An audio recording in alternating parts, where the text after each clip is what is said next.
girls at the school went wild over the new boy, who was clearly handsome. As soon as the boy walked in and was introduced, every girl's heart began to race. The room turned hot and the girls got wet, but the guys weren't having fun, so let's just call it what it is. The teacher points to an empty seat where a kid who looks like a rejected Scooby-Doo character sits, fueled by pure jealousy. He looked so green with envy. It was like he was made of moss. He nudges his friend with a silent signal, signaling that it's time for a prank as the simple plan gets set into motion. As the new kid walks by, stick out your foot to make him trip, turning his walk into a hilarious spectacle of total humiliation for everyone to see. But here's the thing they didn't expect. The new kid saw it coming and just stood right in his path. Lee Jae-hing thought he had everything under control until his plan backfired and failed completely. Our hero met his gaze with a stare so cold it felt like ice. Jae-hing grinned and asked, "Who do you think you're looking at?" While everyone else stood frozen, utterly unable to guess what was swirling in the new kid's silent mind. That's when the teacher stepped in and asked why you stopped right in the middle of everything. Ijin just smiles and apologizes. So polite, yet she keeps right on walking. Jing thought to himself that I had scared him. His friend nodded, thinking the new kid wasn't as tough as he seemed. But right when Ijin stopped, he remembered the major's advice. Once you return to Korea, a Juin stays out of any trouble. The major knew that Ijin was a natural-born strategist who calculated every single move. And to be honest, he was scared that people felt that way about him. When the hero finally took his seat, a boy named Park Young-chan sitting beside him offered a quick greeting followed by a serious warning. You'd better keep your eyes on those guys. Those bullies are the ones running the school. You were told to steer clear of them, and as the next few lessons passed, Ian began to feel something strange. Just normal kids in a regular school. Another kid shares his favorite webtoon. It was so peaceful and comfortable that in all his memories, nothing ever felt quite like this. Every second he spent running through the rain felt like his life depended on it. The training was brutal, and after so many years of it, he had turned cold. Even with his eyes shut, he can still feel those days. But when he opens them again, that peace feels wonderful. While one life drifted in quiet peace, in another classroom, Ijin's sister danced with joy, though she had no idea what peace even felt like. After 10 long years, her brother finally made it back home. But a blonde girl walked up and pulled her out of her daydream. "Hey Dune, could you hand over your gym gear for our class today?" Dune had clothes, but she couldn't just give them away or she'd be left with nothing. The girl just let out a nasty, mocking laugh. Then she did something that grabbed everyone's attention. A loud slap across Dawn's face. Dune had no choice but to follow orders and ask no questions. A harsh daily reality while her classmates stood by and did absolutely nothing to save her. And she simply lacked the courage. As she was about to head home, she spotted her brother, who had come to her school and was now waiting for her. She pauses, surprised, and asks if he was waiting, and he replies that he hoped to walk home together, but adds that she's free to go on her own if she has other plans. Dion glances around quickly, tells you she has no other plans, but her nerves peek through as she still feels anxious about walking with him. Jin then suggests that if she isn't busy, they can just walk home together. After a long time, she finally says yes. A bit later, they walked side by side down the street, feeling that heavy, uncomfortable silence between them. Jin tries to ease the awkward silence by asking Dian if she feels the same way, and when Dian is surprised but insists she doesn't, Jin reassures her that it's fine because he feels just as awkward. Luckily, she seems to calm down when Jin tells her he was only 9 at the time of the accident and doesn't remember her or his family. He thinks it must feel strange for her, too, since she was just a little girl back then and probably doesn't remember much of it. Don stays quiet because he knows he's right. Right then, she hears familiar voices around the corner and freezes, only for Dion to see that one of the bullies from class just appeared. It turns out she is friends with the blonde girl who once slapped Don at school, and this new bully spots him immediately and starts yelling at her. Don starts sweating, panicking, and doesn't know what to do. One of the bullies asks who Dean is, and the bully replies that she's the girl who Jean, the blonde psycho from earlier, really hates. Then she spots Jin standing with Dien and starts making fun of her, teasing her to see if that's her boyfriend. Then she says something mean, as if she has no idea how hard it is to get a date. Don turns super shy and rushes to tell the bully that Jin is just his brother, leaving the bully shocked since she didn't know he even had a sibling. After taking in all that trash talk, Jin turns to Don and asks if that girl is his friend, but Dien quietly confirms they're in the same class while the bully keeps going, calling him names and questioning since when they've become friends. Don shakes like a leaf while the bully never stops talking. Jin just stares at the girl with eyes so cold they could turn her to ice.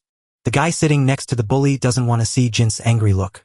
He gets so mad he warns Jin to watch out, or he'll get into real trouble. Jin just keeps staring, and that makes the fatty even madder.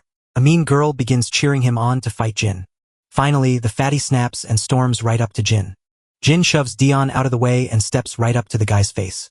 He asks if Jin is just putting on a brave face for his sister. Jin instantly spots how clueless he is, standing right there with all his weak spots wide open. The funniest part is that the fatty isn't carrying a single weapon. Jin can't stop herself from thinking this guy is an idiot for leaving himself so open. Then he remembered Major Kang's warning to stay out of the fight.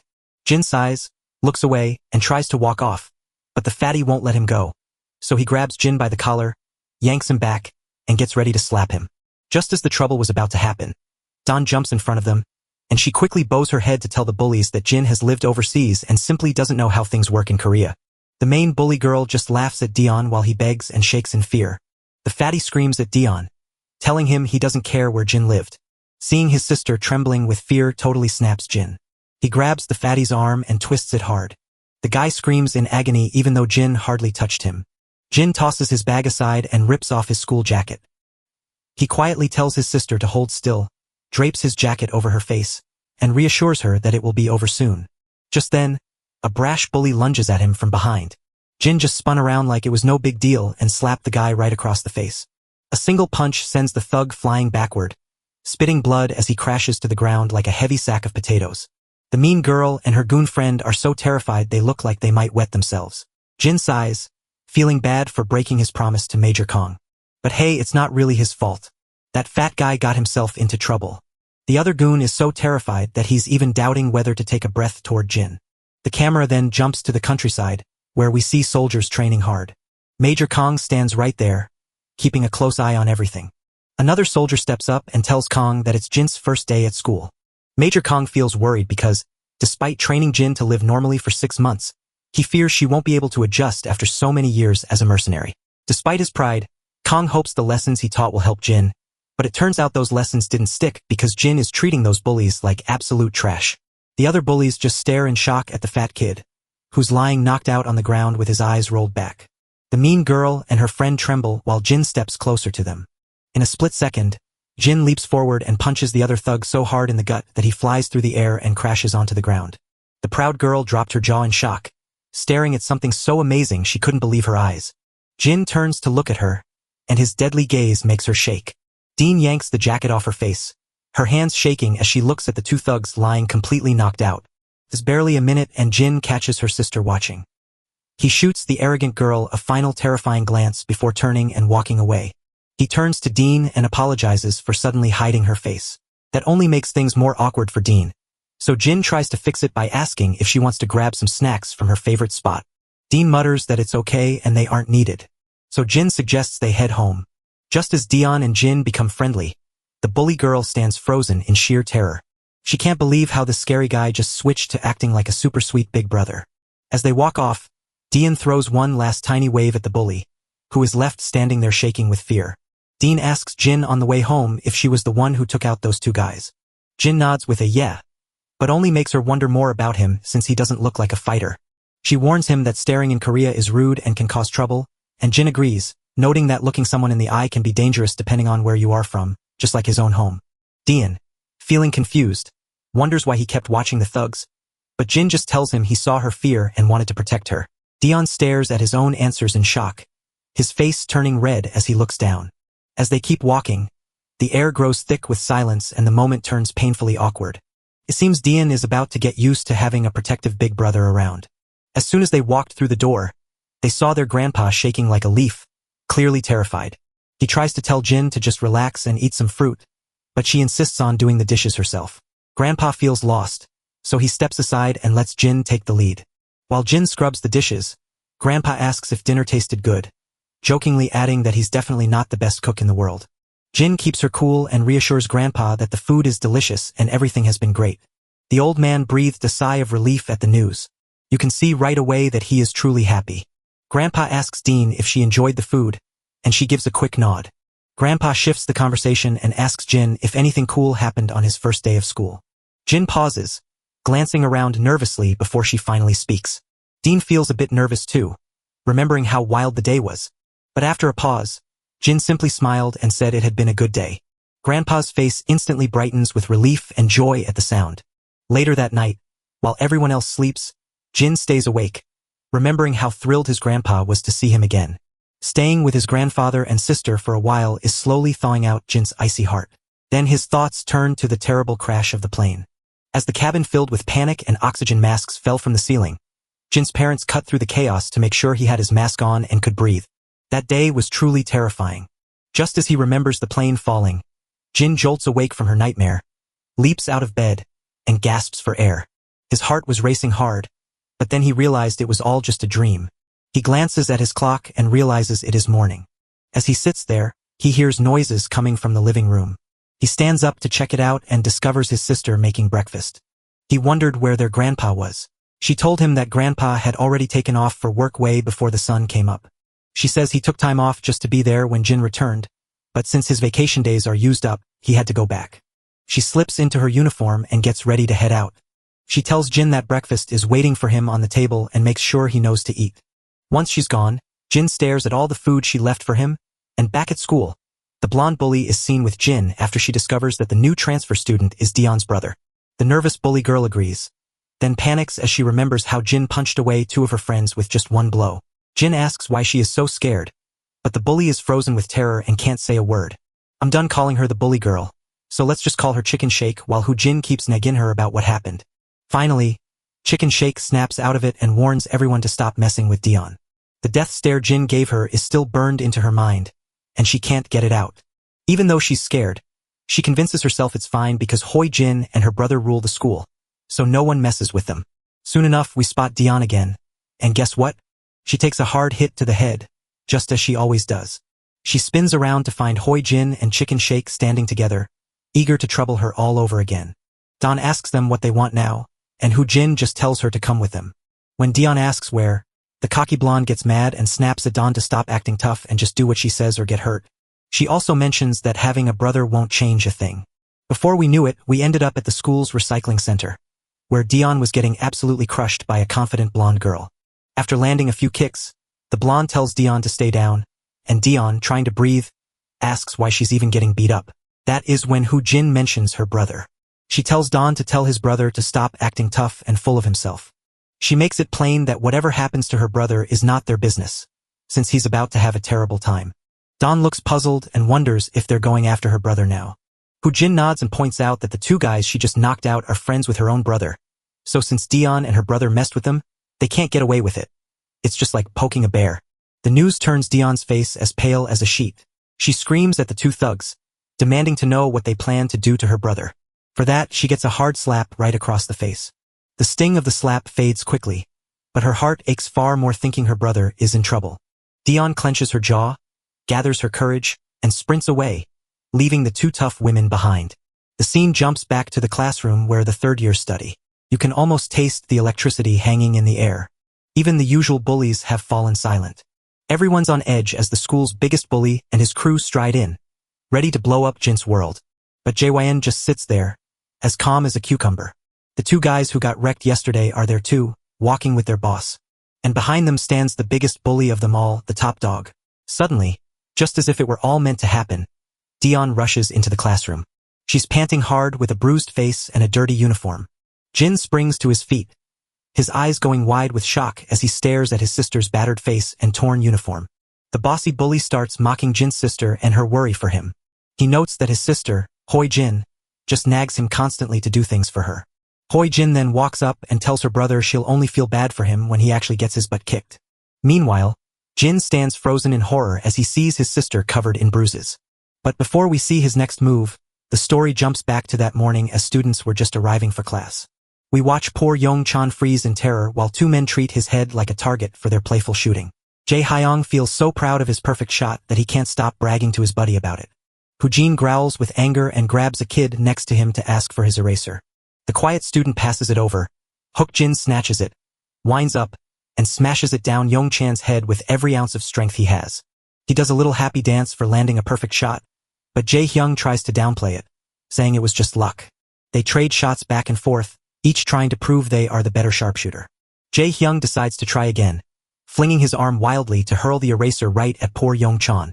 But then Jin steps in just in time and takes the hit, getting struck in the side by the eraser. The two bullies are furious about being interrupted as the eraser drops to the floor. Jin calmly takes a seat beside the terrified Yong-chan. The redhead's face is turning red because Jin is really starting to annoy him. Hyuk-jin plans to teach Jin a lesson for getting involved, and the redhead is ready to go, while Jin simply drops his bag and asks Yong-chan if he is okay. The poor guy mumbles that he's okay, but his ghostly pale face tells the real story. He is definitely not fine. Yong-chan leans in close to Jin so he doesn't have to watch the bullies and asks if she wants to hang out after school. Jin shakes his head, saying he can't because he needs to walk home with his sister. The quiet boy looked curious and asked if his sister had moved to the new school with him. Jin shakes her head because she already attends the school, and when Yong-chan asks for her real name, she replies that hers is Dion. Yong-chan stands frozen in disbelief at those words. Jin spots his reaction and asks if he knows her. Yong-chan stays quiet at first before finally admitting that Dion is having a really hard time at school. He tells how she was once the popular, smart, and pretty girl everyone liked, until a jealous blonde named Hui-jin turned against her and started bullying her. Jin asks if anyone has ever tried to stop this. Yong-chan reveals that the bully Hui-jin has a brother named Gizu Kim, who is one of the biggest troublemakers at the school. What's even worse is that Dion is forced to share a classroom with Hui-jin, a girl so relentlessly bullied by her peers that most students are shocked she still shows up to school at all. Jin puts the pieces together and realizes Hai started bullying his sister only because a guy was interested in her. But Yong-chan sadly admits that was just an excuse. Hai-jin was just looking for someone to pick on. Jin's mind flashes back a few days, remembering how his grandpa wished the new school would feel easy for him to walk into. Grandpa turned to Dawn and asked if she was doing okay at school, and little Dion promised him everything was great, hiding the fact that she was being bullied every single day. Her grandpa beamed with pride, telling her that Dion is a truly great student who always gets high praise from her teachers. Back in the present, Jin discovers his sister was pretending to be sick just to keep their grandpa from worrying. Suddenly, one of the rowdy bullies kicks the door open, and the whole gang just strolls into the classroom. Hyuk-jin jumps right in and asks the whole group what they're up to in class. Jisoo Kim, one of the school's top players, just claims he's there to handle a specific matter. Hyuk-jin is totally caught off guard when he spots Jisoo and freezes, knowing that while he can stand up to other bullies, messing with Jisoo Kim is a line he simply won't cross. Meanwhile, one of Jisoo's lackeys points right at Jin. When Jisoo spots him, he starts screaming at his crew, furious that they got knocked out by a skinny kid. He warns his lackey to stay back, then snaps his fingers at Jin and calls him over. Jin jumps right up. The redhead and Hyuk-jin are totally baffled, trying to figure out what Jin did to make Gasu so angry and convinced that he's in big trouble. But Jin just stands there and asks if Go is the real boss. Gasu just smirks, amused that it took Jin this long to realize who's really calling the shots. He snaps at his terrified lackey to stop acting like a fool and get moving, so the scared man slowly begins walking toward Jin. Just as the fight was about to begin, Dion crashed into the room gasping for air, bringing us back to the present moment where Jin stares at his battered sister. Dion wipes tears rolling down his face as he apologizes to Jin for dragging him into this mess. While Ho-jin laughs at the tears and calls her a drama queen, his sister insists that she did nothing wrong. Before she could speak again, he loses his temper and slaps the lackey so hard that the man falls to the floor in a dead faint. The other bullies, having seen Jin fight before, start trembling in fear. With one of them down, Jin looks at his sister and says these are the ones who should be apologizing. The fatty lunges at Jin with a clenched fist, but Jin brushes the arm aside as if it were nothing. He spots a gap in the guy's neck and strikes with a sharp, ninja-like chop. The bully begins to cough and choke until he suddenly falls to the ground. The final henchman trembles like a leaf and lunges to punch Jin. Jin lands a hard blow to his ribs, knocking him straight to the ground in a flash. Meanwhile, Gizu's confidence is finally slipping away, watching Jin wipe out his crew like they were just a bunch of nobodies. The local wannabe bullies just stood there with wide, empty eyes. Even Hoi-jin and Chicken Shake are losing their minds and freaking out. After tossing the last two thugs, Jin looks at Gizu, tells him his sister has been taking a beating from these criminals, and promises he won't let it happen again. Finally, Gizu smirks and admits that Jin isn't an easy target. Then Gizu smirks and unleashes a lightning-fast kick aimed at Jin's head, but Jin effortlessly blocks it, leaving Gizu completely shocked. He never imagined Jin would move so fast. Gizu kicks with his other leg, but Jin blocks it just as easily. Jin grabs Gizu's leg, pulls him close, and punches him right in the face. The punch sends blood flying as Gizu crashes to the floor like a ragdoll. Blood runs down his nose and mouth as he looks up in pure terror at Jin, who stands over him looking just like the Grim Reaper. Jin kicks him straight in the face without a second thought, and a fresh wave of blood flies everywhere. The guy who was acting tough and cocky is now lying on the ground, completely defeated and embarrassed. The entire room fell so quiet you could hear a pin drop. All eyes went wide with shock as they watched Jin knock out one of the biggest bullies with a single move. The two beta bullies stand frozen with their jaws dropped, completely stunned that Jin just took down a huge guy like Gizu so easily. The girls are just as shocked, especially the blonde one, who stares in disbelief at how strong Jin really is. Jin starts walking toward Hoi Jin, who is so scared she thinks he's going to hit her and beat her up just like before. Just as he's about to act, Diane rushes over and pleads with her brother to stop. Jin reminds Hoi that he's long been part of the crew teasing her, and he even knows they hunted her down yesterday. Diane's face falls flat as she realizes he knows the truth, so she looks down and stays quiet. Then it suddenly hits her that Jin has been doing all this just for her. She forces a smile, says she's okay, and tells him to stop. Her brother pauses for a moment, then nods and walks her to her class. As they walk away, the entire room falls silent in shock, whispering that even the top dog got taken down by just one guy.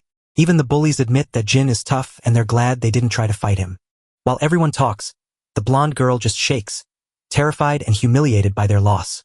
As Jin and Diane walk side by side, Jin can't believe how skilled he is at fighting, but then she starts apologizing again. Jin looks puzzled and asks her what she's apologizing for. Diane admits it was her bad luck that dragged him into this mess, and she feels terrible knowing he had to fight back yesterday and today. Jin gives her a warm smile and tells her not to worry about saying sorry for anything. That's why family matters, to stand together and keep each other safe. He then tells how he used to live where everyone was on their own. Everyone looked away as long as they themselves stayed safe. Even the selfish ones had a different side when it came to their own families. And right then, our eyes are pulled back to a wild battlefield choked with smoke and shaking with explosions. You can hear guns and bombs exploding everywhere around you.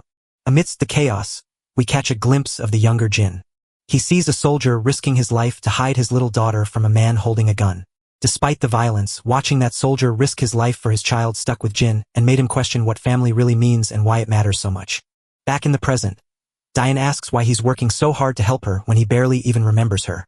Jin admits she barely remembers the past, but insists it doesn't matter as long as they remain family. She just stands there in silence. And as he speaks, she begins to feel a little shy. She quickly reassures him she's okay and urges him to return to his own class. She tells him they are already in her classroom, waves a quick goodbye, vanishes inside, and leaves Jin with a small smile. Back in his classroom, the whole class is still buzzing about Jin, making him feel a bit shy under all the attention. The beta bullies gave him a thumbs up and asked what he learned overseas after he crushed those noobs like they were nothing. Praise piles up on Jin, but he sinks into his chair looking a bit overwhelmed until his friend Young Chun calls him awesome, finally making Jin's lips twitch into a small smile. Then we turn to the defeated goons, who are now feeling stressed and embarrassed after their big defeat. Their boss is still furious, muttering that Jin fights with a strange, dangerous edge that no ordinary thug could ever have.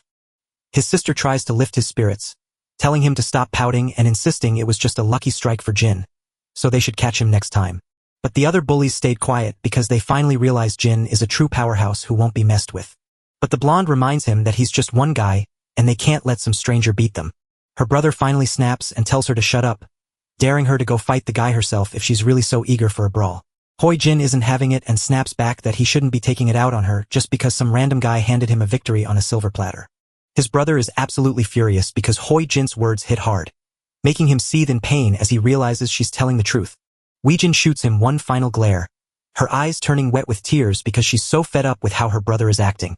She quietly turns to face back and then slams the door shut as she leaves. As she stomps down the hallway, Chicken Shake runs up to catch her. Meanwhile, the blonde is still absolutely furious.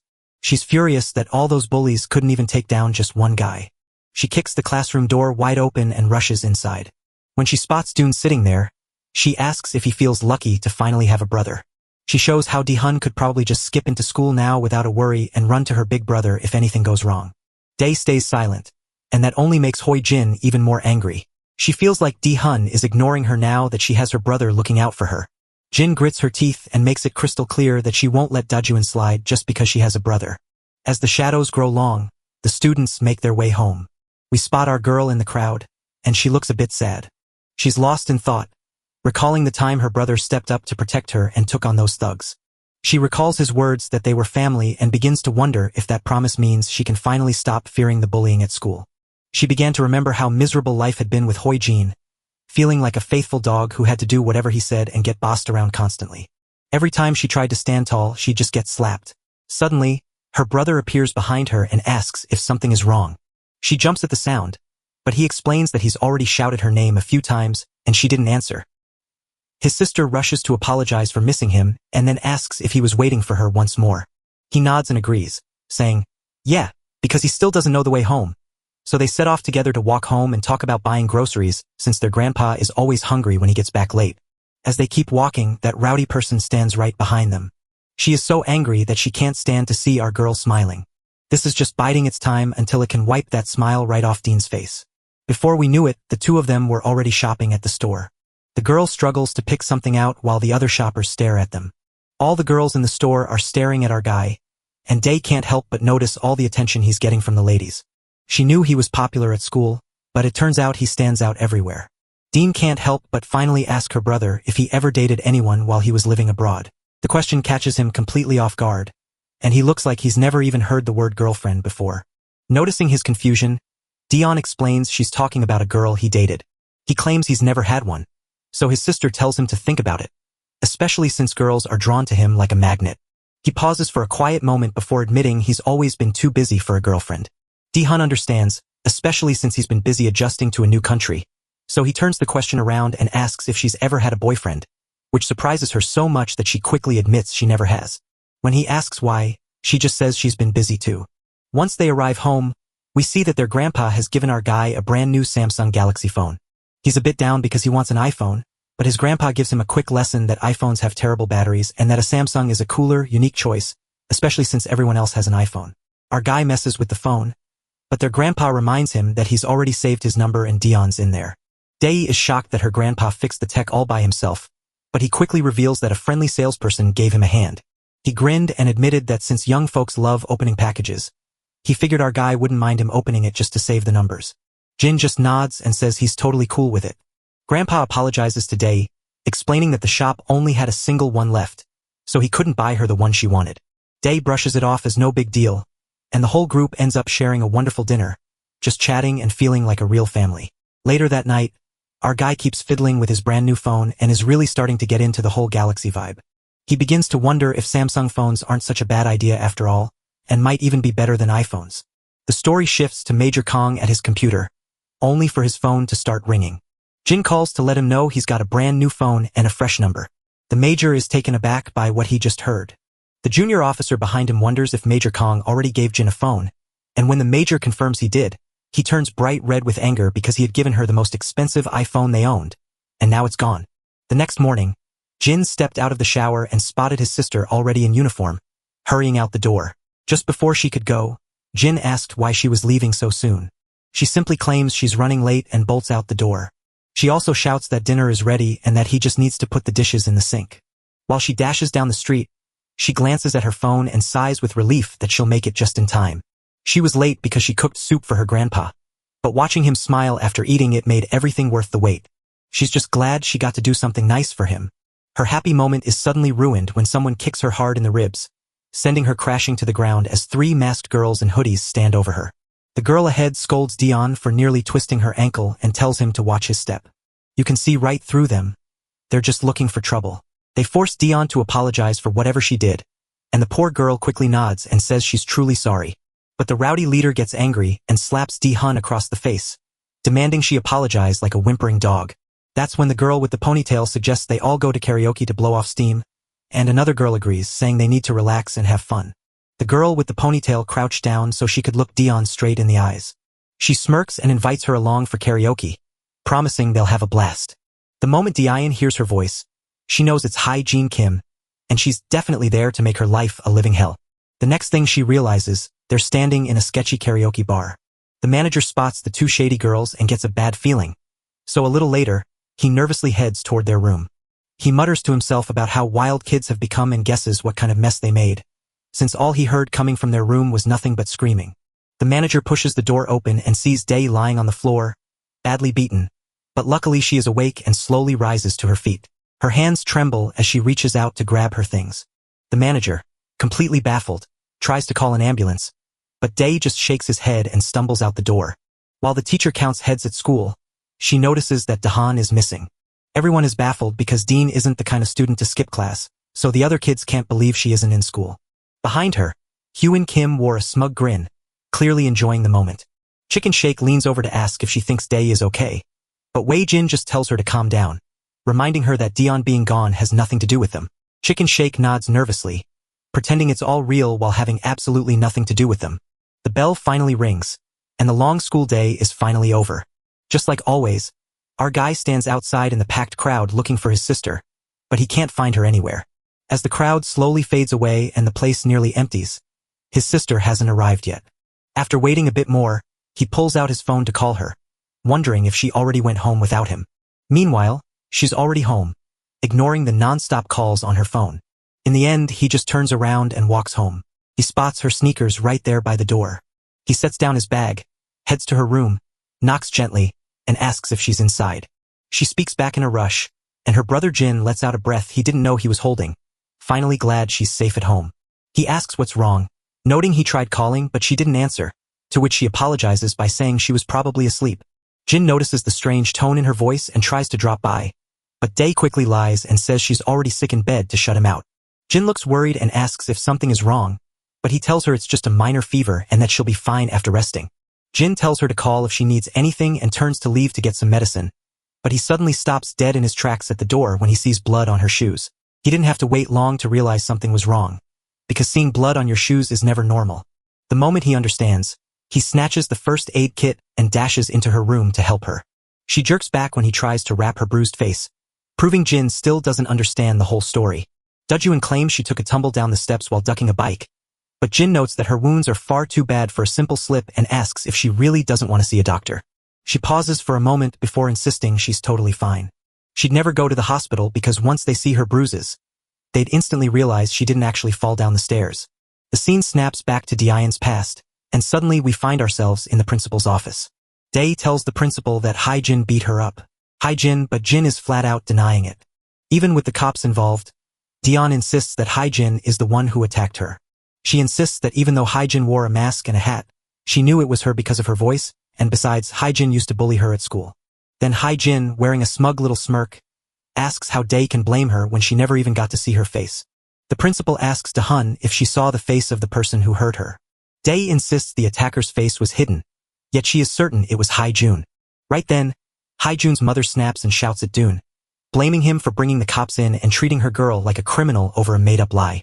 The principal tries to soothe the frantic mother, but she won't listen and makes it crystal clear she's not backing down.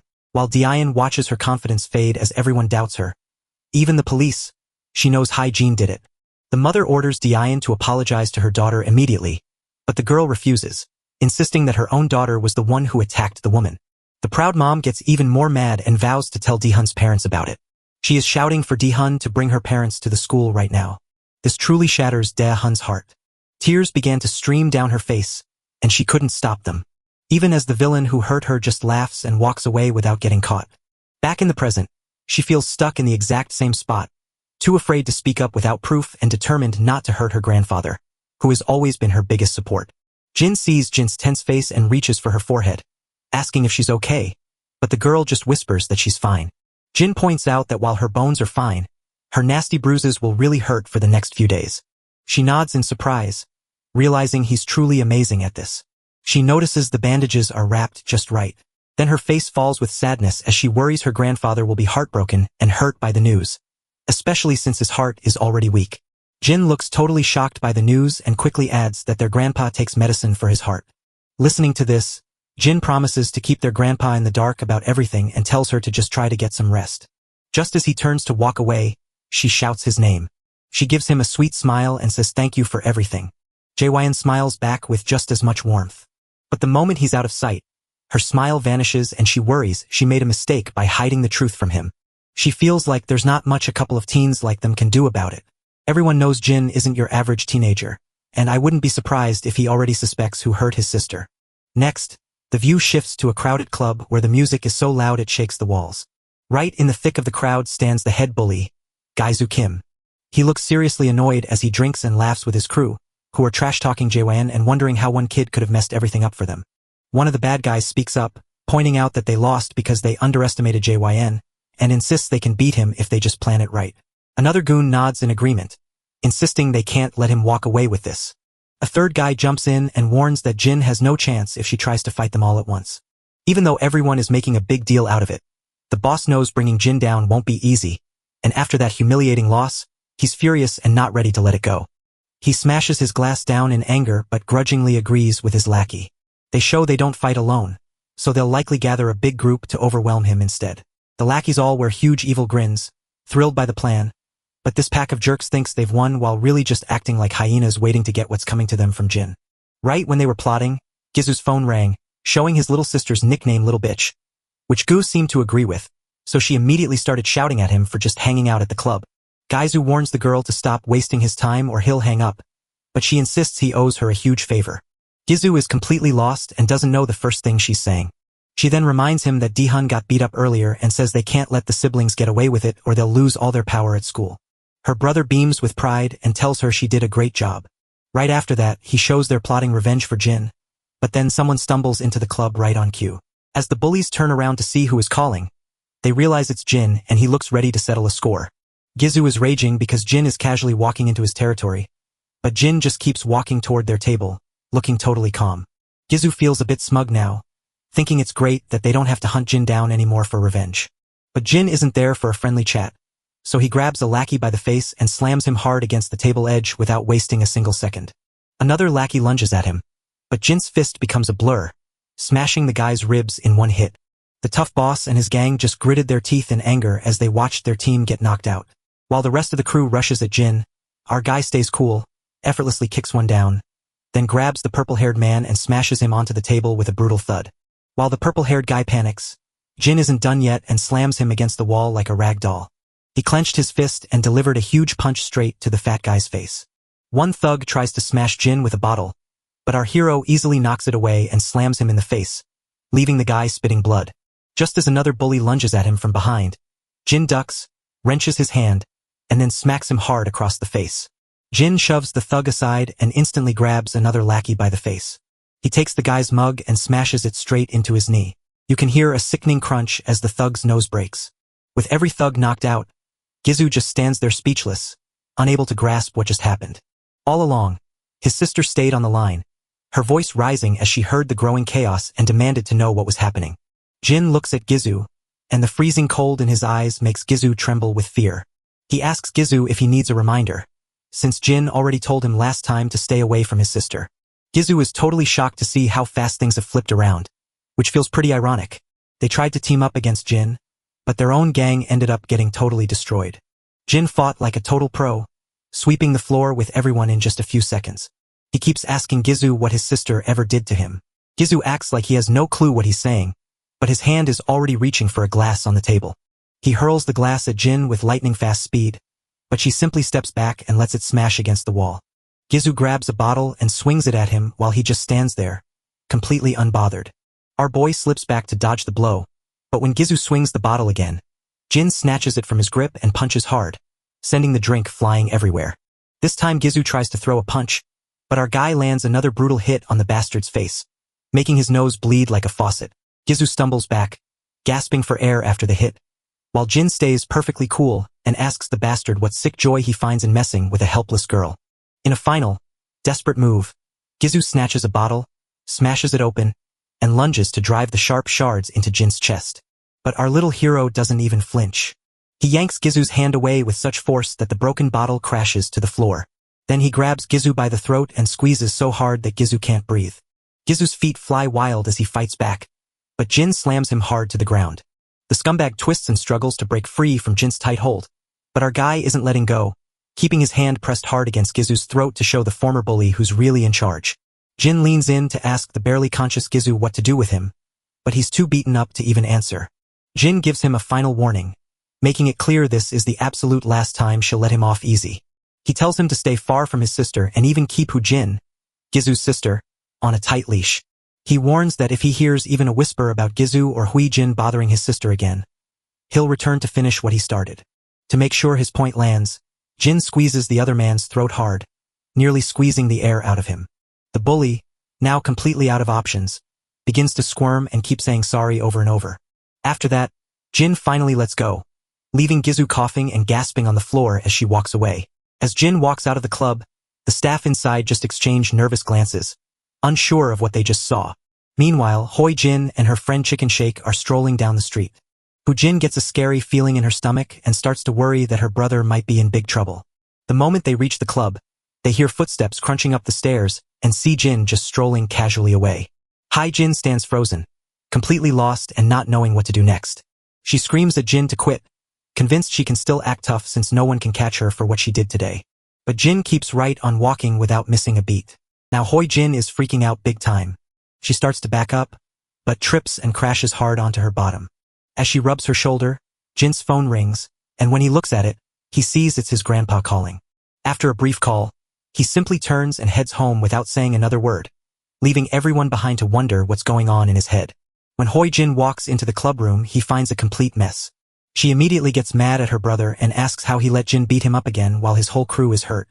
Her brother is so tired he can't fight back, so he just stops her and tells her to stay far away from Day High from now on. Jin didn't take this seriously, kept arguing and asking what he was even talking about. That's when her brother, completely fed up, finally snaps by grinding his teeth and screaming for her to leave their little sister alone. But Jin isn't giving up. She screams back at him, demanding to know why he's so afraid of that guy. That was the last straw, and her brother's eyes flashed with pure rage. He warns her plainly that if she bothers Dahyun again, he'll make her pay, and it's wild how this family treats hurting each other like it's no big deal. Hoi Jin is so shaken by her brother's threat that tears start to roll down her cheeks. We cut back to our boy, who finds his grandpa and sits on a park bench together. First, Grandpa apologizes for snatching our boy away from his friends, but he insists it's no big deal. Then the old man looked quite gloomy, talking about how Dahan got hurt and how our boy was the one who fixed her up. Our boy says, yeah, and while the grandpa explains her injuries are bad, she refuses to go to the hospital. Then he shares how hard it was for him to raise Day Hyan all by himself. He admits he never knew how to care for a little girl and was always working just to feed them, but now he's so thankful she grew up strong on her own, and looking back, Grandpa feels like Dahyun gave him way more than he ever gave her. After the plane crash stole everything, Dahyun became the one thing that kept him moving forward. It breaks his heart to watch her suffer in silence without him knowing the reason. He wonders if she thinks he's too old to get it. He notes that people say kids and their parents drift apart as they get older, so it must be even harder for her to open up to her old grandpa. Just then, our boy jumps in to tell the old man he's overthinking it. He points out that it's clear Grandpa loves Dahyun, and he's sure she feels the same way back. He tells Grandpa to stop worrying and promises to take care of her at school. Hearing that, the old man finally feels a wave of relief, genuinely happy to see Dahyun finally has a brother watching out for her. The camera shifts to the Omnia Medical Examination Center. Inside, we find Gizu already fixed up and patched from his wounds. Gizu's dad is ripping him apart, telling him he got exactly what he deserved because he plays dumb games and gets dumb rewards. His mother, a real handful, screams at her husband because she can't believe their son is in the hospital for just saying hello. So she tells him to go find the guy who hurt him and yell at him, especially since that same tough guy broke Hyjin's arm. Honestly, it's a total mess, and Hyjin is so blunt she even blamed our boy for her own slip and shoulder injury, even though we all know she just tripped and didn't want to admit it. The furious dad finally quiets down and lets out a long, deep sigh. The worried mom tells her son to rest and get better. Then as they walk away she mutters that she'll make the kid who hurt him pay if she ever catches him. Once they disappear, Gizu finally asks his sister why she had to spill all the secrets to their parents. He warns her that her actions only make things worse for him, leaving him feeling humiliated because people might think he ran to his parents like a spoiled kid just because he got beaten up. His sister then asks how she was supposed to keep her brother in the hospital and her broken arm a secret. Gizu gets mad and demands to know if Jin did this to her arm. She remembers the stumble and fall, but hides it from him and simply blames Jin. It's so twisted how she's tossing the blame so shamelessly. She springs to her feet and tells him to stay put and heal, promising to show them exactly who they are up against. Gizu sits there, not sure if they should mess with our boy again. Meanwhile, we're back with the parents, where the woman shares she just talked to Mr. Cha, but her husband tells her to stop making things complicated and let the school take care of it. She tells them it's already Saturday and she's not going to sit around twiddling her thumbs while they wait. She begins screaming, arguing that the school can't provide real justice for what happened to their children and will probably just settle for a suspension or expulsion at worst. The husband keeps arguing that she has no right to go see Mr. Cha and handle this herself. The woman reveals she already knows Mr. Cha, who has been doing his dirty work for years. While Hyjin listens in and feels smug that her mom is talking to the scary gangster Mr. Cha, she's convinced this will finally wipe out the troublemakers for good. The scene moves to a dilapidated spot where a man nervously flicks his lighter, clearly on edge. Two grumpy goons walk by, complaining about their boss sending them to deal with teenage drama, and neither of them is happy about it. Even the boss isn't in the mood to handle this kid's fight. But hey, work is work, even when it means sitting through a bunch of teenage drama. Suddenly, the scene jumps back to a fancy Mercedes speeding down the road. While sitting in the car, the mafia boss named Mr. Cha takes a call from a woman who urgently tells him that her daughter's hand is broken and her son was beaten by a teenager, demanding he deal with it. Back in the present, Mr. Cha puffs out angry smoke from his cigarette, clearly furious that he has to deal with this nonsense. He sits alone in his room, staring at the computer screen, still thinking about his strange meeting with the Gizu. He's starting to doubt if those guys are really going to let it go. Suddenly, the doorbell rings, and he hears his grandpa arguing with someone at the door who wants to see Jin. The scary-looking guy standing outside says he just wants to talk to Jin for a little while. Grandpa, worried it's getting late, asks what could possibly be so urgent. Our boy walks out of his room to tell his grandpa he'll be right back once he hears what they need. Even though Grandpa hesitates and his sister objects, Jin flashes a friendly smile and assures them that he knows these folks and it's just a quick chat, so there's nothing to worry about. With that, our boy walks away, leaving his worried grandpa standing there. The bad guys drag him to a ruined construction site, leaving him to wonder who is waiting there to meet him. Once they get there, the lackey tells his boss he's finally brought the guy in. The boss stayed quiet, taking long drags on his cigarette. The bald lackey admits the kid figured things out fast, stayed quiet, and just went along for the ride. The boss, surprised and happy, snaps his fingers, and the lackey instantly grabs their iron bats. One henchman asks his buddy to hold the boy down so he can give him the beating. Meanwhile, the boss takes a breath and texts the mother to tell her he's got the job under control. As the boss scrolls through his phone hunting for that mother's number, his lackey asks why our boy had to mess with the Kim family's kids. The moment he hears about kids, he knows it has to be about Gizu Kim. The boss, frustrated and annoyed, stops scrolling and decides not to call her while our boy is here. But he glances over at our boy, amazed by how calm and emotionless the kid looks. Just as the lackey lunged at him, Jin suddenly moved with ninja speed. He grabs the bald lackey's hand before the punch lands, shoves him forward, and smashes his shoulder right into the man's face. The boss stares with wide eyes as he watches the move happen perfectly. Meanwhile, a lackey with a bat swings right at our boy. He dives out of the way just as the bat whizzes past his head without hurting him. But the lackey tries one more hit, yet our boy rushes in with the bat as if it's nothing, leaving the mafia boss completely confused. Our boy snaps the bat into his arm and punches the lackey right under the chin with lightning speed. Without pausing, he delivers a crushing punch right to the lackey's chest. Then, with a tight grip, he snatches the lackey by the throat and flings him hard onto the bricks below. The boss stands frozen, totally blown away by how crazy brave and talented our kid just was. A bald henchman snatches our hero from behind and threatens to kill him. But our boy quickly jabs his shoulder into the lackey's ribs and then delivers a solid shoulder smash to his face, sending him crashing to the ground, and Mr. Chaw realizes that this kid is no average teenager because his combat skills are exceptional. At last, he makes the choice to jump in and handle it himself. As he walked forward, scratching his head and chuckling, he joked that he never expected to be fighting teenagers at his age. Meanwhile, our kid knows that even though this guy runs the mob, he's still a pushover because my man has spotted every single weakness he has. Just as the boss punches him with all his might, Jin slips away without any effort. Suddenly, the boss unleashes a storm of punches, but our hero slips past each one with ease, making the fight look like a casual stroll. As they trade blows, our boy darts aside, yet another punch flies right at him. He steps in to stop the blow, but the mighty force sends him sliding back across the ground. The mafia boss sneered, clearly impressed that the man had managed to block that shot too. Jin winces as he touches his stinging wrist, realizing the mafia boss read his every move and landed the punch right where it counted. But the mafia boss's curiosity finally gets the best of him, and he demands to know the truth about who Jin really is. Jin casually replies that he's just a regular high school student. The boss doesn't believe the kid is as skilled as he pretends to be. Jin gets ready, but the boss grins and tightens his fist for another hit on our guy. Our boy ducks a punch and tries to hit back, but the mafia boss slips away like he never saw it coming. But just as the boss tries to strike, our hero catches his hand and delivers a hard punch right to his stomach. When the boss struck back, our boy landed a blow right on his face. Mr. Chaw is fuming after getting hit in the face and is ready to throw another punch at our boy. Once more, our hero dodges the strike, locks eyes with his foe, and lands a hard hit right on his face. He answers with a flurry of hard punches that slam Mr. Chaw to the floor, leaving him humiliated by a kid. It's a shock to see a mafia boss who depends on his fists instead of his guns. With Mr. Cha finally defeated, he grins as he notices our boy standing tall and unshaken by the fight. He has no idea where this kid came from, but he knows for sure that the Kim family just messed with the wrong person. The view then shifts to the National Assembly office of member Imbi Kim. Inside the building, 2 guards stand watch outside an office.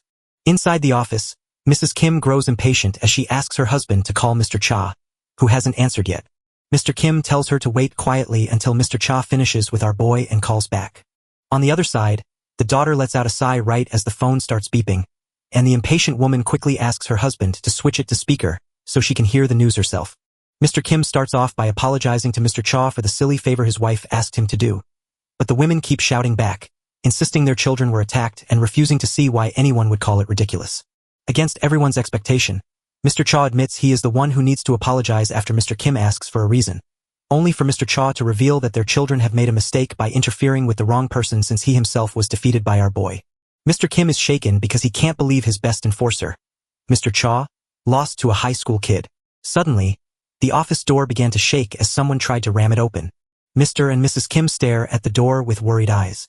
As the door finally creaks open, they find soldiers lying dead on the floor, leaving the husband and wife shaking with fear. Even their annoying daughter leaps out of her chair the moment she sees Jin walking into the room. The door behind him crashes shut, trapping his knocked-out bodyguards on the other side. Mr. Cha, who is still talking on the phone, quickly realizes that Jin has slipped into their home. He leans back and sighs in defeat, still struggling to believe he lost to a high school kid and now worrying about what to do next. While Mrs. Kim screams at Hai Jin, asking if she's the girl who beat up her kids, Hai Jin suddenly shoots up from her chair. Meanwhile, the man at the desk demands to know how Jin got into his office, and that's when the woman starts grinding her teeth in frustration because she's annoyed that her husband isn't overreacting like she is. The husband stays cool and keeps asking, with more force, how Jin managed to get through the security. Jin just shrugs and says he simply walked past the guards guarding the door. Mr. Kim stands stunned and baffled, unable to figure out how Jin managed to knock out Mr. Cha and every single security guard. What truly gets under his skin is that Jin somehow figured out he was hiding right here. That woman starts yelling again, telling Jin to quit acting tough on them. She hurriedly dials the emergency number to report Jin for attacking her children and breaking into the office. Hai Jin feels proud watching her mother act. She thinks calling the police is the right call, knowing that even though Jin can fight, the law will still handle him. The smug mother tries to scare Jin by threatening to call the cops or the district attorney, convinced that he has no clue who she really is. Jin stays calm and says she knows exactly who he is, pointing out that her husband is a 2-term lawmaker running for re-election. The woman laughs in disbelief, challenging Jin to explain how he could hurt her children if he truly knew their plight, while Jin sneers with secret satisfaction, knowing he has trapped them and declaring the game is finally over. The authorities answered the call, and the lady immediately started screaming at them to get to Kim's office right away. But just as she was about to speak, she suddenly went quiet because she heard something strange. Apparently, Jin plays the full recording from the karaoke room, showing how Hoi Jin and her lackeys attacked her sister. Hoi Jin can't speak at all, her eyes going wide with shock as if they might pop right out of her head. Mr. Kim sat in silence, his heart completely broken. Dean screams for forgiveness as the cruel women keep hitting her until she can't move. When Mrs. Kim sees the hard proof, her jaw drops and she quickly hangs up the hotline to promise she'll call back later. Meanwhile, Hai Jin starts screaming at Jin, demanding to know where he got those files. For a brief silence, Jin stays quiet before the scene shifts back to show the Kim's house from the outside. Inside one of the rooms, Jin slips quietly through the house like a shadow. He lifts the laptop and copies everything onto a small flash drive.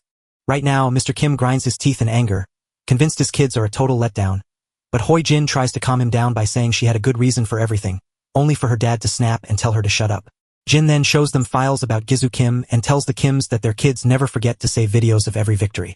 He claims to have dozens of videos proving their cruelty, showing them beating up children at school, stealing money and valuables from victims, and even the latest footage of his sister being attacked by a group of girls at karaoke. Jin shakes like a leaf while all those truth bombs explode around her. But her mother rushes in to defend her daughter, insisting our boy is just trying to scare them and won't get away with it. Jin tells her he didn't start this trouble and that his actions are nothing compared to hiring gangsters to attack him, and she makes sure she knows he's recorded everything. The father slaps his forehead in total disbelief and asks our boy if he only did all this because his own kids attacked his sister first. Jin says a parent will fight for their kids no matter what, so as a brother, he will do anything to stand by his sister. The man tries to make it right by promising to pay for her treatment and give a large sum of money, but our boy says it's not needed, leaving the father confused and asking what he means. He then asks Jin if his kids should apologize to his sister.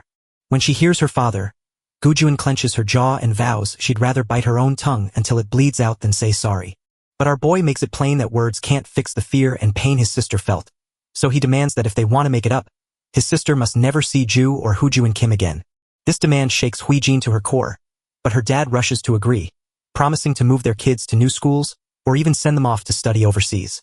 The mother and daughter scream in protest, but the father quickly silences them, turns his focus to our boy, and asks if that's enough, to which he replies that he wants them all gone from school starting tomorrow. In response, the father says he'll tell the school, and once that's settled, Huijin starts crying and her tears just keep flowing. Right as our boy is about to go, the father rushes to stop him and insists that since he agreed to those demands, he must delete every video he found. The boy shoots an old man a deadly look, so fierce that the father realizes this isn't something a high schooler would dare, while Jin shows she's not a fool before slamming the office door shut with a loud bang. Once he was out of there, he made his way straight home. His grandpa scrambles to open the door and check if he's alright while Dion cries quietly in the background. Jin jumps at their worried faces, but he grins and tells them no one heard him. As he steps inside, the old man warns that the people they met look dangerous, but Jin just says they only stopped to chat. Then the sister said that something about those folks felt wrong, and she and grandpa were deeply worried. Jin quickly tells her to stop worrying about anything else and just focus on getting better. Jin quietly tells his sister she never has to climb those stairs again because he has fixed it. She doesn't get it right now, but she'll figure out what he meant soon. As the sun rose, they made their way to the school. As soon as they step inside, the two of them split up to head off to their own classes. When Dean walks into her classroom, she looks away and refuses to meet Hoi Jin's eyes. But her steps falter as she hears students whispering that Jin won't be coming to school anymore. The whole class is full of questions about what just happened, and one girl explains that Jin and her brother are both leaving to study in another country. This news strikes Dion like a lightning bolt from nowhere, since her biggest struggle is finally quitting school. Jin's warning about the stairs where she'd fallen echoed in her mind. She quickly figured that he must have known about Jin's move all along. Diane bolts out of the classroom to speak with him about this. When she spots him and yells his name, he spins around, but the moment she opens her mouth, she freezes with no words to speak. Jin smiles softly and says goodbye, but Dion is left crying as she tries to return his words before her own emotions finally break her. A bit later, we are in an apartment where a blonde girl asks her friends if it's true that Hyun is moving away to another country. Another girl nods and says she was shocked when she first heard the news, but she doesn't understand why they're leaving suddenly since Hyjin never mentioned moving abroad.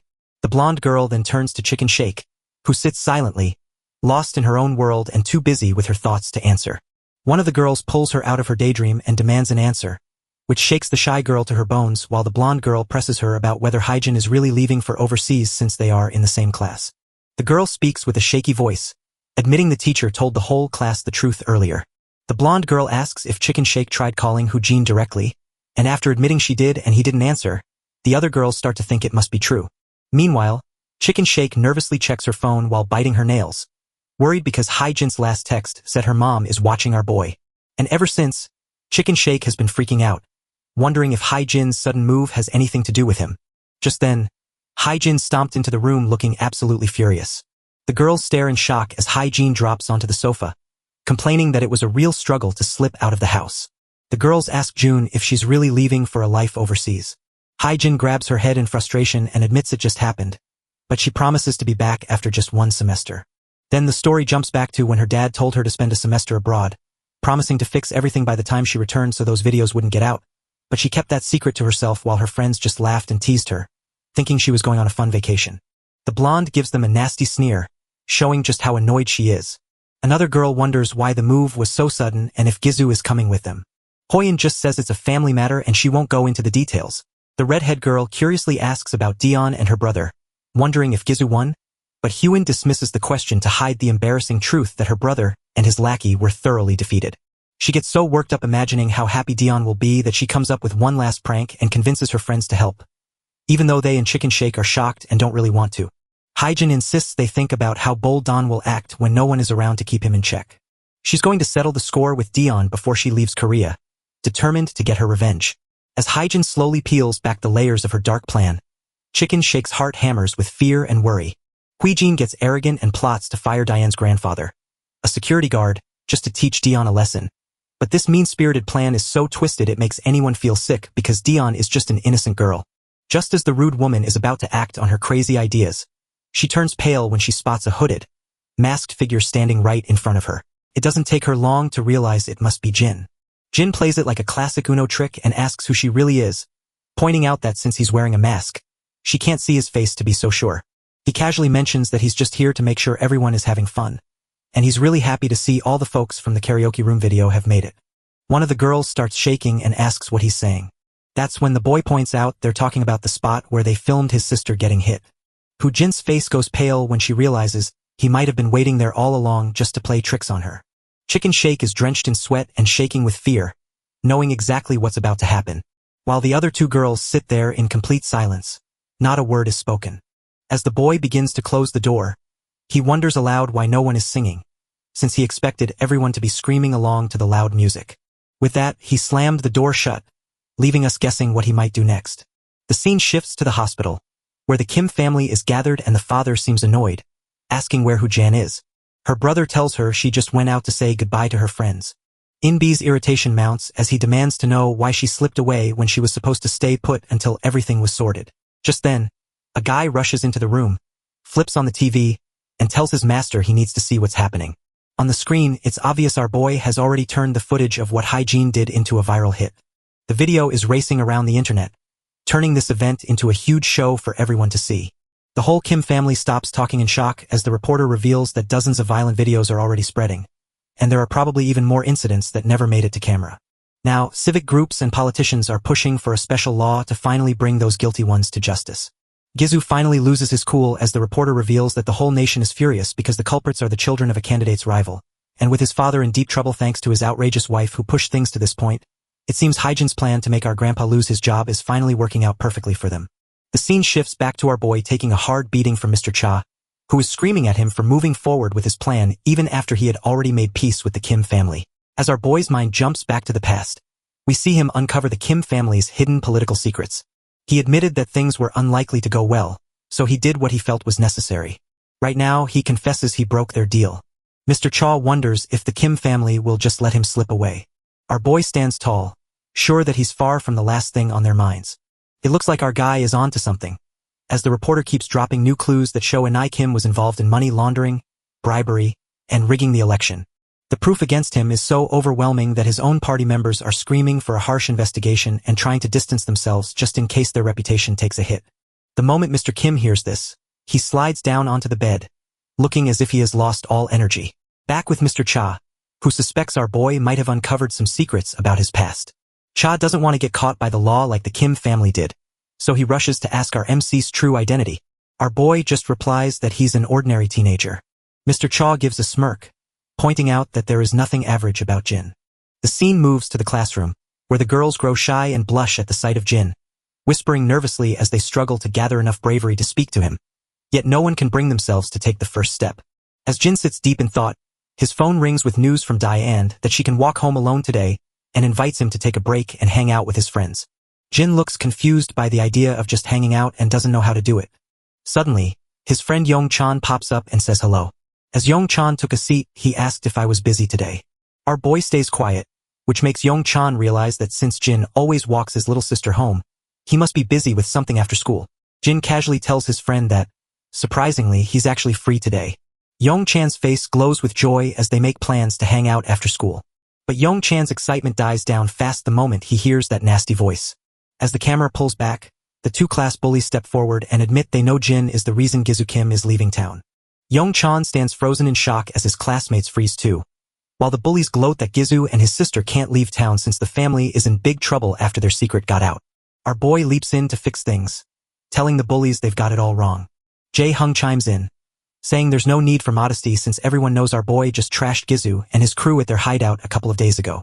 He can't wait to find out how badly our boy beat Gizu, since that's the only reason Gizu left the country. Yong-chan finally realizes Jin is a true fighter and that his great performance was never just luck. Huge Jin leans in and tells them that since the jerk is gone, the teacher wants to throw a party and invites our guy to celebrate after school. But Jung points out they've all been stuck in the classroom for days without hanging out and suggests they show our guy around, only for our guy to flatly say no because he already has plans. The bullies are confused and ask what he's doing. Jin smiles warmly and says he's going to hang out with Yong-chan. That's when Jae-hung creeps in with a gross grin, leaning toward Yong-chan and saying he'll join their hangout. Hukshin moves in close to the scared guy and lets him know he wants to give it a try too. After forcing Yong-chan to agree, they walk off saying they'll meet later. And our boy quickly asks his friend if he really wants to let these thugs join in, to which the pale-faced guy stammers a yes. When the teacher finally walks into the room, she's brought with her 2 new students. A plain-looking guy and a stunning beauty with hair as black as night. Yong-chan's eyes sparkle as he sees her, and our boy rushes to ask if he knows them. Yong-chan says everyone knows this girl, Yona Sin, whose grandpa runs Korea's biggest company, the SW Corporation. The man sitting beside her is Sayok Juko, and rumors say he's been by her side since they were children, acting as both her friend and protector. The teacher notices everyone knows these two already, so she skips the introductions to save time.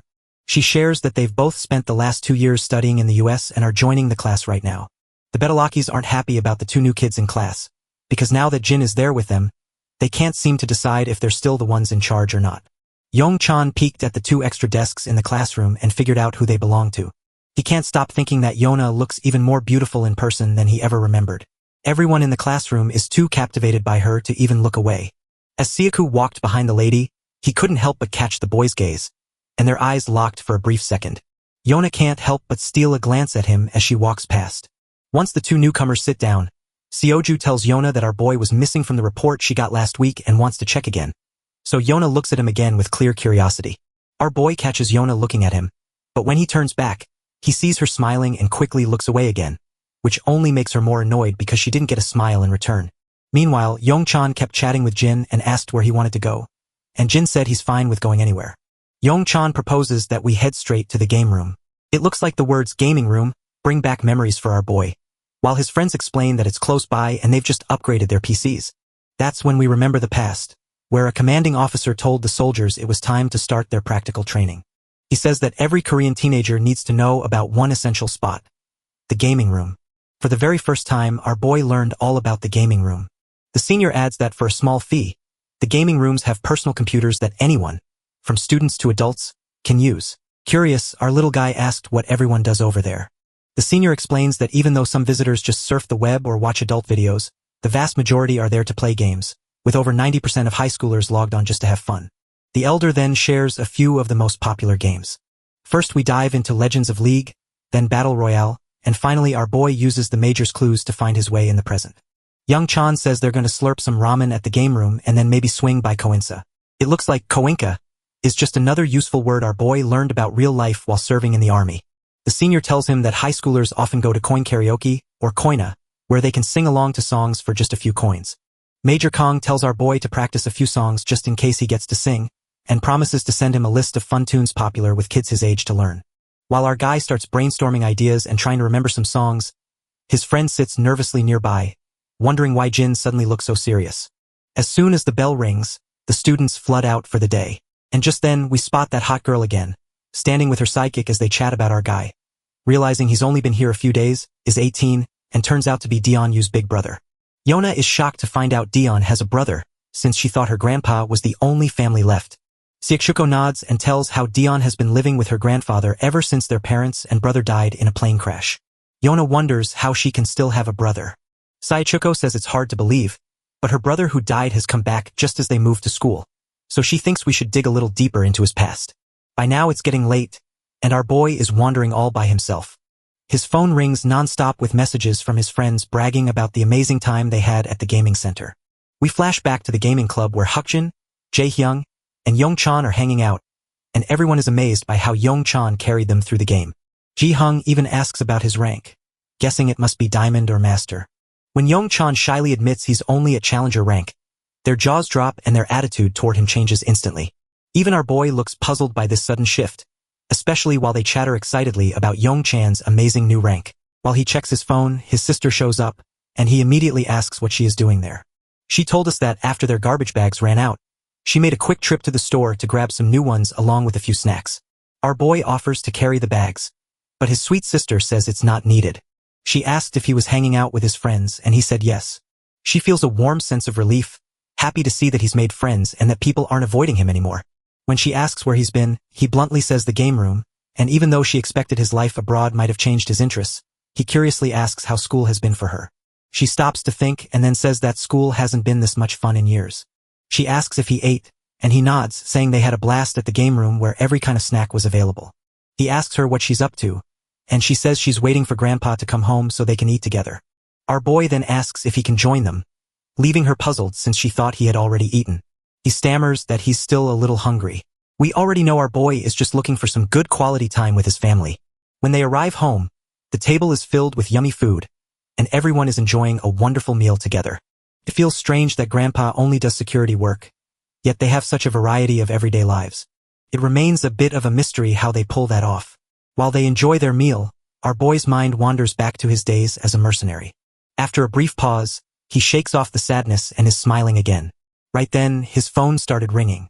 Major Kong is on the line, telling him to just call him bro instead of using his rank. The Major asks how things are going, and our guy says he's doing fine. But when the Major digs into his school life, the line goes quiet with an awkward silence. Feeling nervous, the Major quickly asks if our boy has killed someone. Jin quickly says no, but admits he ran into a little trouble that was quickly fixed. The older man exhales a breath he'd been holding, and our hero steps forward to tell him everything is okay and there is no need to worry.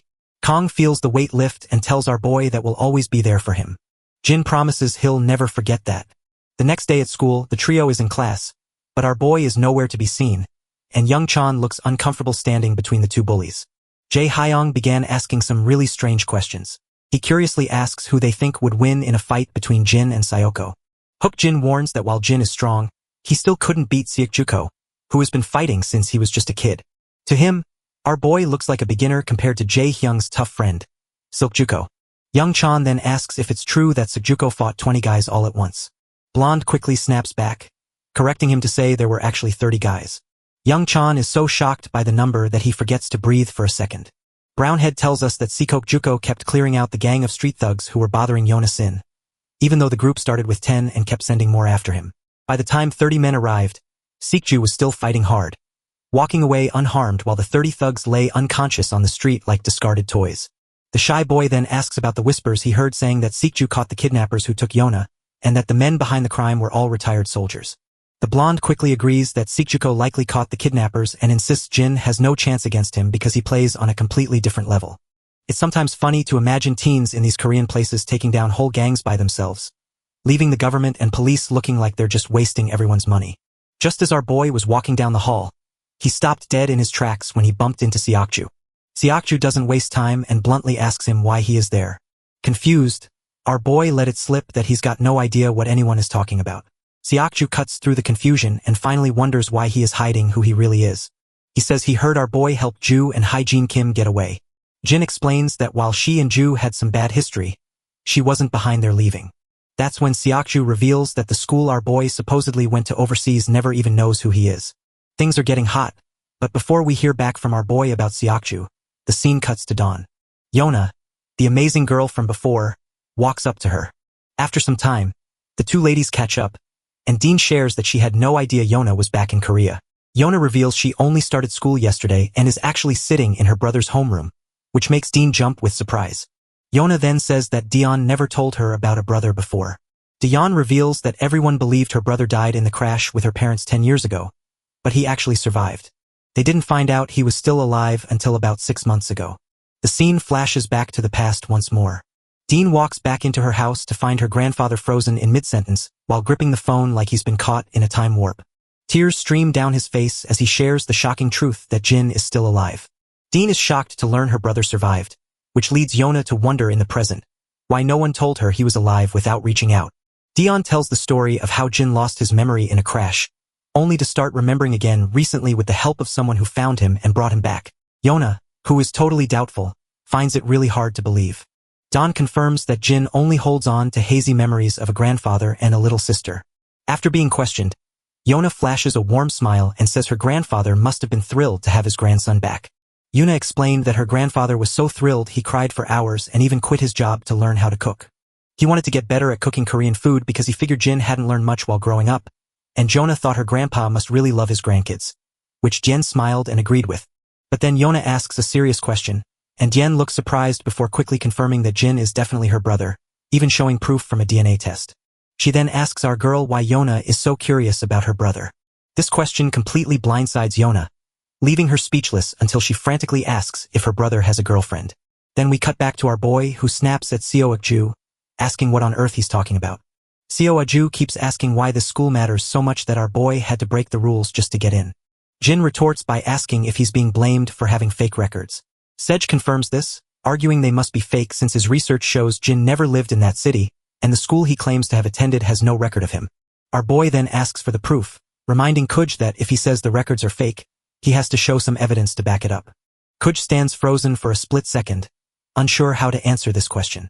He found the gap by prying around and chatting with friends of the school abroad, though he still had no hard proof. He is blown away by how Jin stays totally calm and doesn't even flinch when things get crazy. Finally, our boy asks why Seo-ju is checking his past. The blackhead replies that he can't just sit still and watch a suspicious kid who might hurt his mistress. A quiet pause hangs between them before the boy replies that he's home, leaving Seo-ju completely puzzled by his vague answer. So our boy explained that he was asked why he came here, and he simply said he returned from overseas for his family. And with that, our hero begins his journey away. Ko-ju watches him with doubt, knowing that if he already suspects our boy faked his records, he won't be long in guessing who he really is. As class starts, Jae-hyung gets lost in his video games while the blonde boy just stares at his phone. Our boy Jin spots that both Seo-ju and Yona are missing from class. He's amazed that these two, who only moved in yesterday, already figured out so much about him in less than a day. As soon as the bell rings, the bully beta bullies approach Young Chan, asking him to play games and push ranks. They also invite Jin, but he declines, mentioning it's his grandpa's.